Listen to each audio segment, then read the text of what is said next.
Haleluya, Shalom. Puji syukur kiranya kita semua tetap dalam pemeliharaan Tuhan ya. Pada renungan singkat kali ini, kita akan mendengarkan tema yaitu Selagi Hidup. Untuk bacaan renungan singkat kali ini, kita bisa membaca dalam kitab Wahyu pasal 20, ayat 11 sampai 15. Dan aku melihat orang-orang mati, besar dan kecil, berdiri di depan tahta itu. Lalu dibuka semua kitab, dan dibuka juga sebuah kitab lain, yaitu kitab kehidupan. Dan orang-orang mati dihakimi menurut perbuatan mereka, berdasarkan apa yang ada tertulis di dalam kitab-kitab itu. Wahyu 20 ayat 12. Peribahasa mengatakan, gajah mati meninggalkan gading, manusia mati meninggalkan nama baik.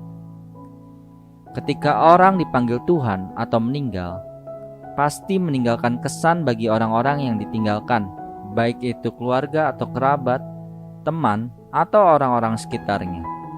Ada yang sangat mengesankan karena semasa hidupnya banyak berbuat baik, memperhatikan dan menolong orang lain, dan juga setia melayani Tuhan.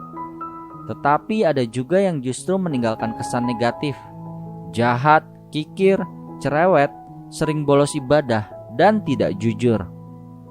Adapun penentuan akhir perjalanan hidup manusia adalah penghakiman di hadapan Tuhan kelak. Di hari penghakiman nanti, penilaian Tuhan bukan ditentukan karena orang itu kaya, miskin, terkenal, tampan, atau cantik. Bukan karena prestasinya yang tinggi dalam bidang olahraga, atau mungkin pernah menjadi presiden atau raja, pernah menjadi artis terkenal, tercatat di Muri, atau masuk dalam Guinness Book of Records. Yang tercatat dalam buku Tuhan adalah perbuatan-perbuatan kita selagi kita hidup. Dalam 1 Petrus 1 ayat 17, Dia yang tanpa memandang muka menghakimi semua orang menurut perbuatannya. Karena tidak ada suatu makhluk pun yang tersembunyi di hadapannya, sebab segala sesuatu telanjang dan terbuka di depan mata Dia, yang kepadanya kita harus memberikan pertanggungan jawab. Ibrani 4 ayat 13. Semua tindakan kita tertulis di dalam buku Tuhan yang disebut kitab kehidupan. Apakah kita yakin nama kita akan tercantum di kitab kehidupannya?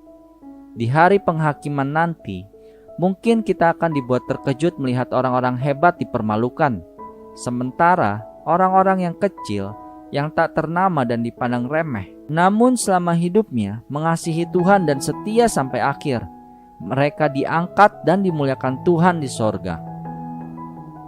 Di akhir renungan singkat ini, saya akan membacakan kata-kata penutup bagi kita semua. Mumpung masih ada kesempatan, mari kita perhatikan bagaimana kita hidup. Haleluya. Amin.